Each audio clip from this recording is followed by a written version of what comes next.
Hello everyone, welcome back to the Osteo and Physio YouTube channel. Today we're going to be looking at the top exercises to help with hip impingement, most provocative on flexion and internal rotation of the hip.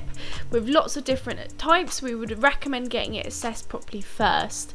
Once you've had it assessed, what we want to start to look at is stretching around the hip. So in particular, stretching around your hip flexors in the psoas. This can become incredibly tight and guarded with impingement. So what you want to do is, in a lunge position, drop the body forward.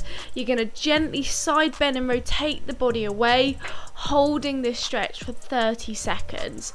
We then want to isolate through the rectus femoris muscles. You see where I've lifted up the foot, adding on pillows. This is because it attaches around the knee and the hip.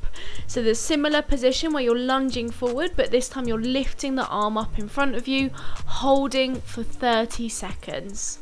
We next can release around the hip through foam rolling. So again, this is a great way to open up and stretch around the front of the hip. Looking at foam rolling through the quadriceps and the psoas, so the muscles we looked at with stretching. The idea is moving the foam roller to isolate each part of the muscle attachments into the hip and down lower into where it attaches around the knee with the quadriceps.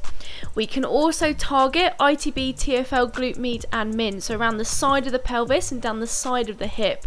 Again, if we've got impingement, we're probably going to get tightening through these muscles, trying to avoid that vector of motion into flexion and internal rotation. So this also would be a lovely way to regain that movement and release around the hip joint. We next want to foam roll through the Piriformis and Gluteus Maximus muscle. This can get incredibly tight depending on the amount of pain someone's in and how they're compensating for the pain. So to avoid motion, we go through specific muscles. So we want to release through here. Next, it is key to look at strengthening. We're looking at gluteus medius and minimus in abduction of the pelvis. So these are the key stabilizers. If we can activate through here and through the gluteus max, it takes pressure off the front of the pelvis. So starting off beginner, where we're just separating the knees, and then when you feel confident, going into a straight leg, lifting up, holding for a couple of seconds on M range, aiming between 10 to 15 reps.